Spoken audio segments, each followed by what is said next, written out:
ሰበር ዜና ኢራን እጅግ አደገኛውን ውሳኔ አስተላለፈች። የኢራን አብዮታዊ ዘብ ለዓለም ነዳጅ ዝውውር የልብ ትርታ የሆነውን የሆርሙዝ ሰርጥ ዝግ እንደሚሆን በይፋ አስታወቀ። በሰርጡ ለማለፍ የሚሞክር ማንኛውም መርከብ በእሳት እንደሚጋይ አስታውቋል። ይህ ቦታ በዓለም ላይ ካለው የነዳጅ ዝውውር ውስጥ 20% 1/5 የሚያልፍበት እጅግ ወሳኝ የባህር መስመር ነው።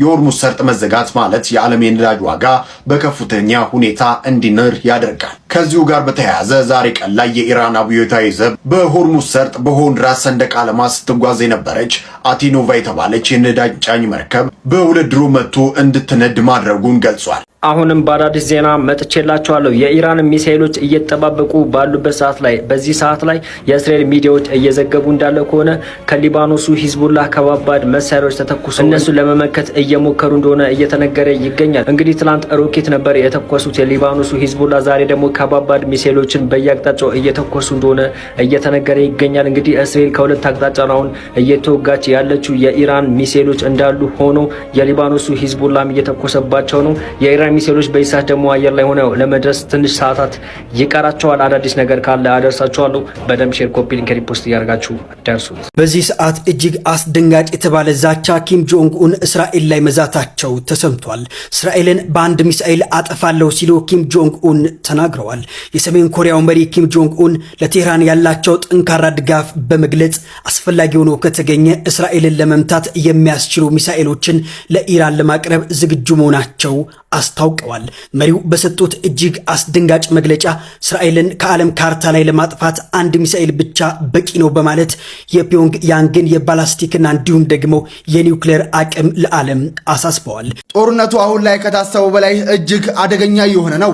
ኢራን ቀዩን ባንዲራ ከሰቀለች በኋላ ከባድ የተባለም ጥቃቶችን እየፈጸመች ትገኛለችም። በዛሬው ዕለት የካቲት 24 ቀን በሪያድ የሚገኘው የአሜሪካ ኤምባሲ ላይ ኢራን ከባድ የተባለ የድሮን ጥቃት ፈጽማለች። ኢራን ትናንትና ቀዩን የበቀል ባንዲራ ከሰቀለች በኋላ በተለያዩ ሀገራት ላይ እጅግ አደገኛ የተባለም የድሮንና የሚሳኤል ድብደባዎችን እየፈጸመች ትገኛለች። ይህንንም ተከትሎ በሳዑዲ አረቢያና በኩዌት የሚገኙ የአሜሪካ ኤምባሲዎች በኢራን ድሮኖች ጥቃት ስለደረሰባቸው አሜሪካ ሁለቱንም ኤምባሲዎች ለጊዜው መዝጋቷን አልአረቢያ ዘግቧል። በተጨማሪም ኢራን በቆጵሮስ የሚገኝ የዩናይትድ ኪንግደም የጦር ሰፈር ላይ የፈጸመችው ጥቃት ጦርነቱ አሁን ላይ በይፋ አውሮፓንም ተቀላቅሏል። በኢራንና እስራኤል መካከል የተጀመረው ጦርነት በከፍተኛ ሁኔታ አሁን ላይ አድማሱን እያሰፋና እየተባባሰ 13 ሀገራትን ተሳታፊ አድርጓል። አዳዲስ መረጃዎችን እየተከታተልኩ የማደርሳችሁ ይሆናል። የፕላስ ምልክቷን እየነካችሁ ፎሎ ያድርጉ። እስራኤልን ለማጥፋት አንድ ሚሳኤል በቂ ነው ሲሉ የሰሜን ኮሪያው መሪ ኪም ጆንግ ዩን ተናገሩ። በተጨማሪም ኢራን ሚሳኤል ከጠየቀችን ሳናቅማማ ሚሳኤል እንሰጣታለን በማለት ተናግረዋል። አስፈሪው የሰሜን ኮሪያው መሪ ኪም ጆንግ ዩን እስራኤልን ለማጥፋት አንድ ሚሳኤል በቂ ነው፣ እኔ ኢራን እንግዲህ ሚሳኤል ከጠየቀችን ሳላቅማማ አሰጣታለሁ በማለት ተናግረዋል።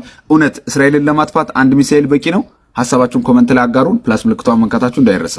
እኔ ወደ ሊባኖን ልሄድ ነው፣ እኔ ወደ ሳውዲ ልሄድ ነው፣ እኔስ ዱባይ ልሄድ ነው ያላችሁ በረራው እንዴት ሆነ ብላችሁ ነው ስጠይቁ የነበረው። ነገር ግን እንደምታስቡት ቀላል አይደለም። በዛ አካባቢ ላይ የሚኖሩ እንዲሁም ደግሞ መካከለኛው ምስራቅና በተለያዩ አረብ ሀገራት ላይ የሚኖሩ ኢትዮጵያውያን ዜጎችን ጨምሮ እንግዲህ በርካቶች በጭንቀት ውስጥ ነው የሚገኙት። እንደምናስበው ወይም ደግሞ እዚህ ላይ ሆነ እንደምናወራው ቀላል አይደለም።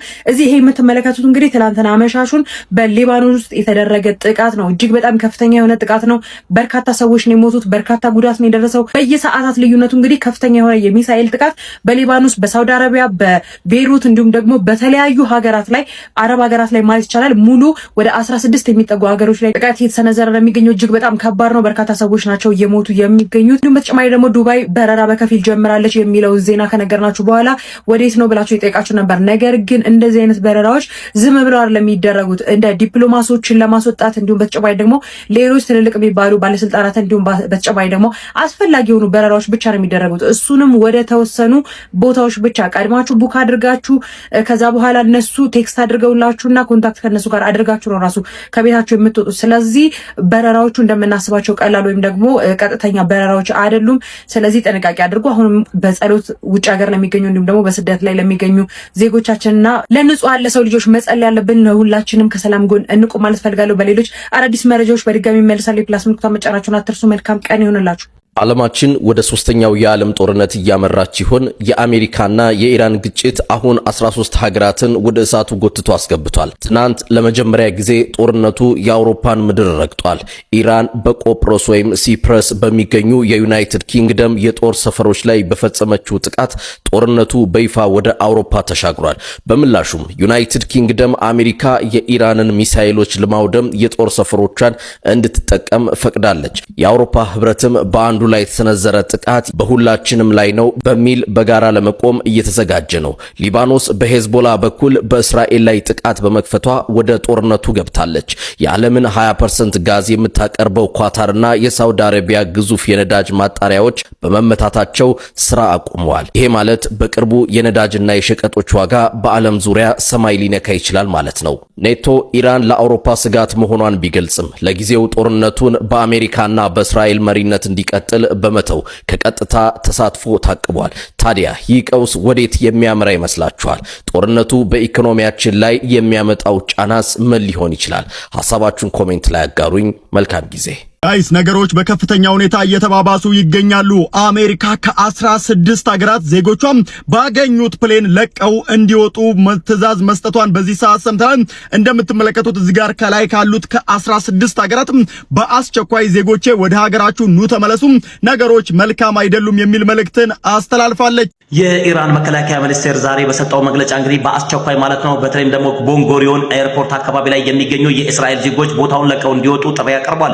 በተለይም ደግሞ የፕሬዝዳንቱ መቀመጫ የሆነው እንግዲህ ጄሩሳሌምና እንዲሁም ደግሞ የኔሴት መቀመጫ የሆነው የስተካዎች አቅራቢያ ላይ የሚገኙ ዜጎች በአስቸኳይ ቤት ንብረታቸውና እንዲሁም ደግሞ ምናቸውን ሳይሉ እንግዲህ ለቀው እንዲወጡ ማሳሰቢያ እየሰጠ ይገኛል። አሁን ላይ በመናደርገው የሚሳኤል ጥቃት ላይ ከፍተኛ ተባለ ውድመት እንዳይደርስና ንጹሃን እንዳይጎዱ በአስቸኳይ ቦታውን እንዲለቁም አሳስቧል። ከዚህ ግን ባለፈ ደግሞ ሌሎችም እንግዲህ በርካታ ወደቦችና እንዲሁም ደግሞ የመንግስት መሰረተ ተቋማት ሊጎዱ እንደሚችሉ አሳውቋል። በተለይም ደግሞ የፌደራል ማንኛውም አይነት የፖሊስ ተቋማትና እንዲሁም ደግሞ ወታደራዊ ተቋማት የሚሳኤል ማከማቻ የኒውክሌር ማከማቻዎችና እንዲሁም ደግሞ ወታደራዊ ማዘዣዎች በጠቅላላ ያሉባቸው አካባቢዎች ላይ ያሉ ነዋሪዎች ቤታቸውን ለቀው እንዲወጡ እያሳሰበ ይገኛል። የኢራን አይአርጂሲ ዋና አዛዦች አሁን በሰጡት መግለጫ በአስቸኳይ ይህን ቦታ ማይለቁ ከሆነም ጉዳቱ የከፋ እንደሚሆንም አሳስቧል። በርካታ ህንጻዎችም ኢላማ መደረጋቸውና ትላንትና በተተኮሱም በርካታ እንግዲህ ሚሳኤሎች በርካታ ጉዳት የደረሰባት እስራኤል ምላሽ ለመስጠት እየተዘጋጀች ትገኛለች። በኢራን ላይ የተተከለው የቻይናና የሩሲያ አይረን ዶም ወይም ደግሞ አይረን ዶም እና እንዲሁም ደግሞ መከላከያ ሲስተም በከፍተኛ ሁኔታ ላይ ስራ ላይ መዋሉን ተከትሎ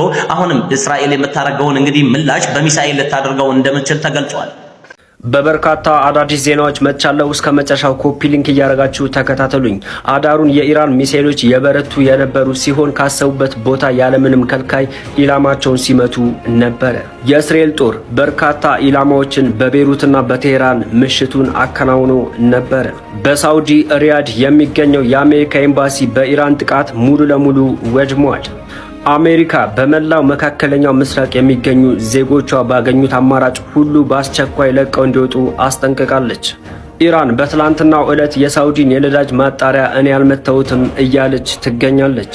አሜሪካ በተለያዩ ስፍራዎች ወይም ደግሞ በተለያዩ ሀገሮች ላይ በኢራን ለተሰነዘረባት ጥቃትና ኪሳራ እበቀላለሁ እያለች ትገኛለች። በኢራን ጥቃት የተማረረችው አሜሪካ በመላው አረብ የሚገኙ ኤምባሲዎቿን ዘግታለች። የእስራኤል የአየር መቃወሚያ ወይም ደግሞ አይረን ዶም አዲሶቹን የኢራን ሚሳኤሎችን መቋቋም እንዳልቻለ እየተነገረ ይገኛል። እንግዲህ በርካታ ዜናዎችን ይዤላችሁ የመጣሁት ቪዲዮ እያጠፋብኝ ስለነበረ አንድ ላይ ሰብስቤ ላምጣላችሁ ብዬ ነው። በአዳዲስ ዜናዎች በቶሎ እንመለሳለን። በደም ሼር ኮፒ ሪፖስት እያደረጋችሁ አዳርሱት። ሰዎች በጉጉት ሲጠበቅ የነበረው እንግዲህ ኖርዝ ኮሪያ እዚህ ጦርነት ላይ ልትቀላቀል ትችላለች የሚባለው ነገር እንግዲህ ዜናዎቹ እየወጡ ነው። ብዙ ወሬዎች የተሰሙ ነው። እንግዲህ ኖርዝ ኮሪያ ለእስራኤል አሁን ላይ ማስጠንቀቂያ ልካለች። ማስጠንቀቂያው ምንድነው? እያደረገች ያለችውን ጥቃት አስመልክቶ ነው። አሜሪካንም ጭምር ማለት ነው ማስጠንቀቂያ የተሰጠ። እናም እንግዲህ ያላትን ፒዮንጋንግ ያላትን እንዳለ አርሰናሉን የመጠቀም ሀሳብ እንዳለ እየተነገረ ነው። እንግዲህ ይሄ ነገር የሚሆን አይመስልም፣ ግን የሚሆን ከሆነ እንግዲህ ለእስራኤልና ለአሜሪካ በጣም መጥፎ ዜና ነው የሚሆነው። ምክንያቱም ታውቁታላችሁ በጣም እብድ መሪ ነው ያላችሁ እና እንግዲህ ከዚህ ጋር ተያይዞ አዲስ ነገሮች የሚኖሩ ከሆነ ተከታታይ ማቅረብላችሁ ነው። እስከዛ እና አካውንት ፎሎ እያደረጋችሁ ይሄን ቪዲዮ ለጓደኞቻችሁ ላኩላችሁ። የኖርዝ ኮሪያ ጉዳይ ግን በጣም አሳሳቢ ነው። ምክንያቱም እዚህ ጦርነት ላይ ከተቀላቀለች በጣም ይሄንን ጦርነት እያባባስ ጦርነቱን ወደ ሶስተኛው ዓለም ጦርነት የመለወጥ ወይም ደግሞ የማሳደግ እድሉ በጣም ከፍተኛ ነው። ሰበር ዜና። በሳውዲ አረቢያ የሚገኘው የአሜሪካ ኤምባሲ አሁን ላይ ከባድ የተባለ ፍንዳታ እንዳጋጠመው የተገለጸ ይገኛል። በሳውዲ አረቢያ ዋና ከተማ ሪያድ በሚገኘው የአሜሪካ ኤምባሲ ውስጥም ፍንዳታ መከሰቱ ተከትሎ እሳት መነሳቱ ሮይተርስም ዘግቧል። አዲስ ነገር ካለ ቶሎ አጋራችኋለሁ። በደም ኮፒ ሊንክና ሼር አድርጉት።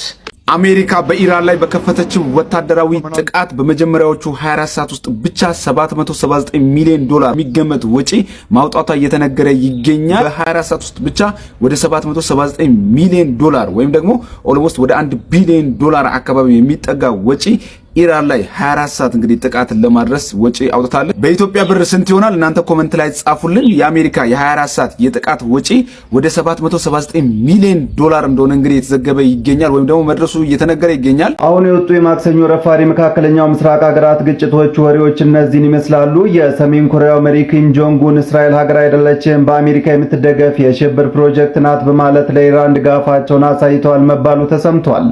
በባህሬን የሚገኘው የአሜሪካ የጦር ሰፈር በኢራን ሚሳኤሎች ሙሉ ለሙሉ መውደሙ ታውቋል። እስራኤል በኢራን ዋና ከተማ ቴህራን ለሚኖሩ ነዋሪዎች የአካባቢ መልቀቂያ ማስጠንቀቂያ መስጠቷ ተገልጿል። አዲሱን የኢራን ሚሳኤል የእስራኤሉ አይረን ዶም መቋቋም አለመቻሉ ተዘግቧል። ሳውዲ አረቢያ የሚገኘው የአሜሪካ ኤምባሲ ሙሉ በሙሉ በኢራን ባላስቲክ ሚሳኤል ተመትቶ ወድሟል የሚሉት የማክሰኞ የማለዳ የመካከለኛው ምስራቅ ዋና ዋና ክስተቶች ነበሩ።